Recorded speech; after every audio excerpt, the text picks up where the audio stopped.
Hello and welcome to part two of my presentation, A Path to Silence, Japan's Christian Century and Beyond. My name is Walt Mussel. I'm an author in the Atlanta area. When we ended part one, it was 1582. Oda Nobunaga, the first of three warlords credited with unifying Japan, had just been assassinated, and his assassin had been killed within 2 weeks. This left Japan with several of Nobunaga's generals vying for leadership. But before we get to that point, let's go back and capture a piece of history that needs to be mentioned from a trade standpoint. One of the questions that gets looked at is, how did Oda Nobunaga get as far as he did? He started in Owari, the red province shown in the map, and when the time came, he wasn't even the choice to lead his own family. He was rash and undisciplined. But when called upon, he changed and eventually became warlord of his province. From there, he began expanding his domain. He was cunning. He was ruthless. He was also a bit fortunate in his enemies. However, Nobunaga, one of the things he did was that he was an early adopter of technology. And the technology he adopted was the use of firearms. We use the word Tanegashima. It has two meanings. Tanegashima is an island just south of the main island of Kyushu. It's also the name for the firearms that were being developed at the time. When the Portuguese discovered the location of Japan in 1543, the Chinese junk they were on actually landed at Tanegashima, which you see on the left map with the green arrow. And the teenage warlord, when he saw the matchlocks that the Portuguese traders had, knew that they were an immediate leaps and bounds improvement over the Chinese hand cannons that most Japanese were familiar with. He purchased 2 of them and then set his own blacksmith to the task of manufacturing them. He did have one problem with the barrel, and that problem would be resolved a year later when the Portuguese returned to Tanegashima, this time with one of their own blacksmiths. And that blacksmith taught the Japanese blacksmith how to make the barrel and how to make the pieces fit. And from there, the technology spread quickly. Now, warlords recognized that these guns, called, like I said, Tanegashima, as you see on the right, would change the way warfare was done, but there were some drawbacks to them. They weren't very accurate, and they took a long time to load and fire.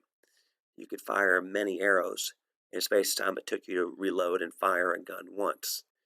However, arrows, fighting with swords, took a long time to train.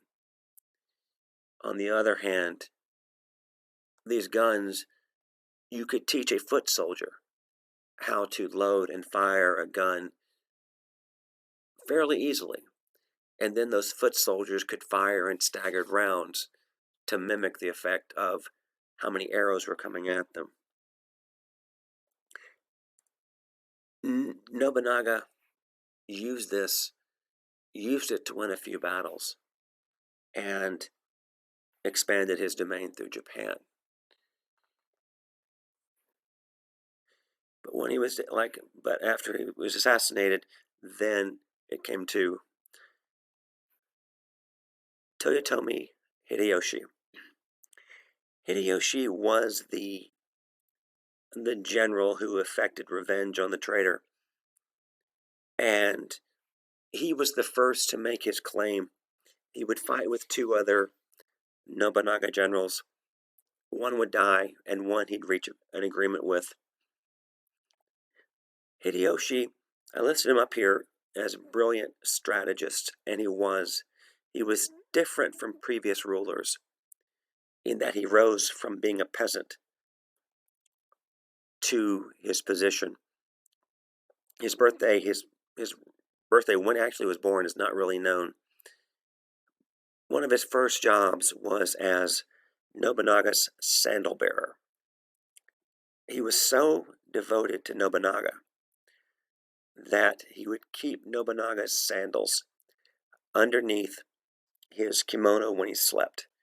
That way, when Nobunaga got up in the morning, he would have warm sandals for the cool air. Hideyoshi was a master of siegecraft, but his greatest talent was in his ability to persuade. Excuse me. He was a master of persuasion. There's an old poem that says about the three rulers who unified Japan. Each of them was trying to get a singing bird to sing. In Nobunaga's case, when the bird wouldn't sing, Nobunaga's response was to kill it. In Hideyoshi's case, when the bird wouldn't sing, Hideyoshi says, "I'll make it sing." He was that convincing. Now, Hideyoshi, like Nobunaga, recognized the importance of the trade, and he continued to maintain a relationship with the Jesuits in order to prosper from the trade from the Portuguese. However, his primary goal, was the unification of Japan. You see in the purple the area he inherited from Nobunaga. And then the light area is areas that could have gone either way. But the pink or coral areas you see were areas where the warlords there were vehemently opposed to Hideyoshi. And so you can see going up the green arrow, Kyushu, the blue arrow, in Shikoku, and then the white arrow was on the main island, and that points to Honshu. Points to what was the area called Edo, which is Tokyo today. Hideyoshi would conquer the blue arrow in 1585.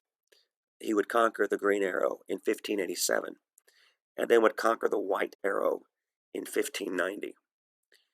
But it was 1587 and the fight in Kyushu that led to a fundamental change in the way the Jesuits were viewed.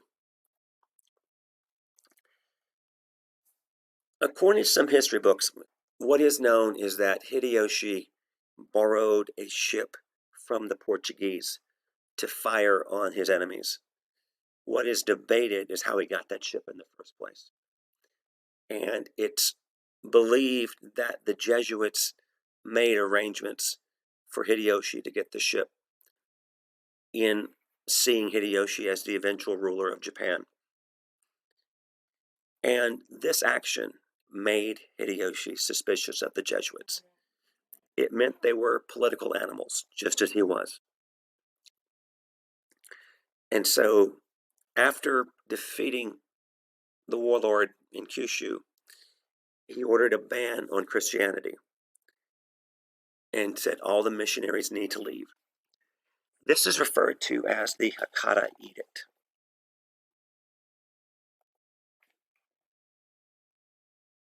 So what was the effect of the Hakata Edict? It was something of a political statement. Hideyoshi wanted the Jesuits to downplay their activities. By this time, they had roughly 250 places in the country, churches, houses, missions, hospitals, where they were practicing their faith, Hideyoshi destroyed 60 of them, including the one that hurt most, the Church of the Assumption in Kyoto, which was the first Catholic church built in the capital city. Prior Catholic churches had been buildings that had a previous use. After this, he kind of let it go, and it would appear to most people that the edict was mute. However, in reality, it was never rescinded. Officially, there were supposed to be no Jesuit places there, and officially, only 2 Jesuits could be allowed in the country. Alessandro Valignano, the father visitor from Goa, India, and then João Rodrigues, the Jesuits' top interpreter.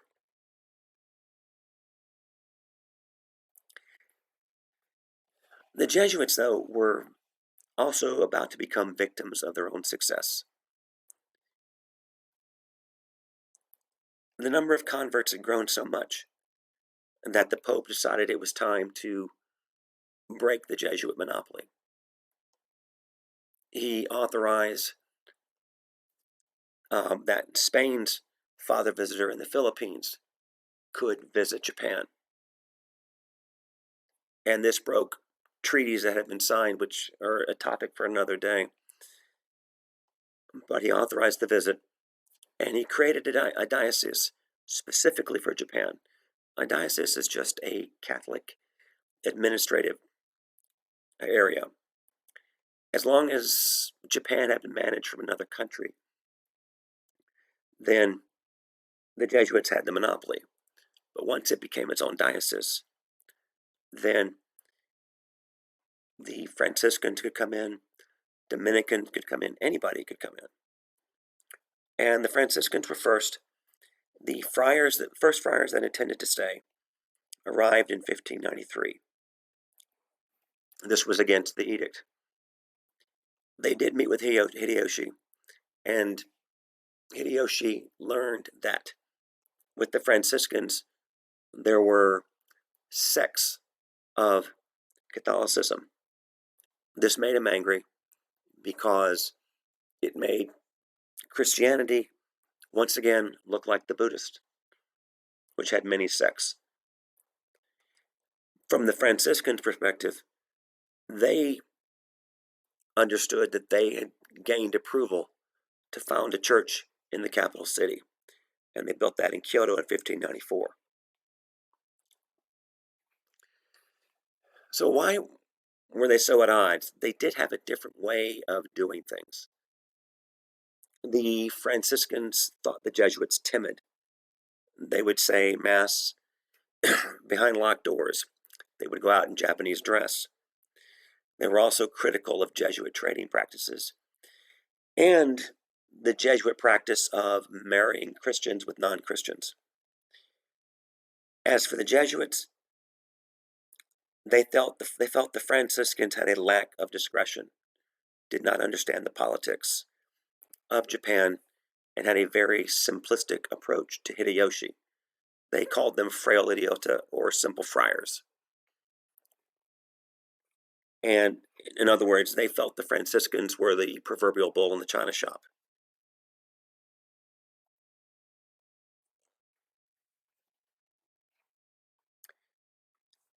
The biggest issue, though, came in 1596. In July of 1596, the Sun Felipe set sail from Manila bound for Acapulco. Storms destroyed the rudder, and the ship eventually listed into Shikoku in October of 1596. At that time, Hideyoshi had twice tried to invade Korea and failed. There had also been a massive earthquake, and money was needed for rebuilding. So the San Felipe's cargo became victim of salvage. The crew of the San Felipe was angry, and the pilot of the San Felipe said something that got translated as, "Spain dominates globally by sending the priests first." word got back to Hideyoshi. He ordered the execution of all Christians in the area. There were negotiations and apologies. And the Franciscan church in Kyoto that wasn't supposed to be there was seen as the source of the contention. A final list of 24 was made, including the 20 friars and laity from the Franciscan church, the Franciscan friar aboard from the Sun Felipe, and then 3 Jesuits who had not evacuated a Jesuit house in Osaka. These 24 men were mutilated, paraded around Osaka and Kyoto, and then force-marched to Nagasaki. 2 more laity would join them in Nagasaki, bringing the total to 26, of which 20 were Japanese.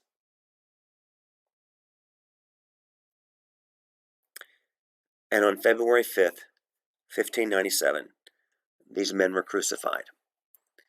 The crucifixion was not a jab at Christianity. Crucifixion was a common method of Japanese execution. However, it was a telling tale of what would be coming in the future. You would have thought, after this happened, the Jesuits and the Franciscans could have put aside their enmity, but each side blamed the other. There's a famous Franciscan painting of the incident, and it shows only 23 crosses. Also, Rodriguez, the Jesuit translator, in later years he would be in China, and when he wrote about the incident, he would only mention the 3 Jesuits crucified, not the Franciscans. The Catholic Church celebrates this. It's called the feast on February 6th. The reason it's the day after the event is because February 5th belongs to St. Agatha. But February 6th is the feast of St. Paul Mickey and his companions. Who was St. Paul Mickey? He was one of the Jesuits, and he became notable because on the force march, he preached the entire time.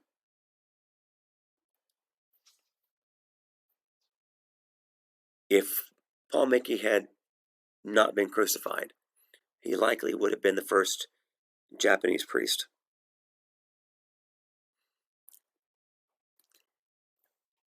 Hideyoshi relented for a while after this, and a little about a year and a half later, he died. Rodriguez supposedly attempted a deathbed conversion and failed. Hideyoshi had his mind on other things. He had basically unified the country, but he had only one son. He was very young, and his son was in no shape to rule Japan.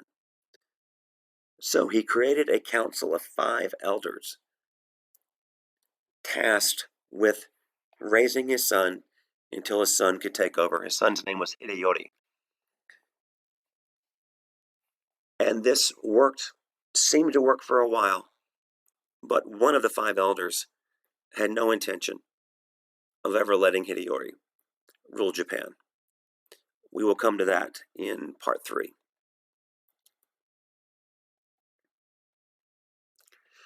Thank you for watching. This program is something I do primarily for churches. It is free. If you want to see it, I've got a lot of exhibits. Please contact me at www.waltmuscle.com. Thank you.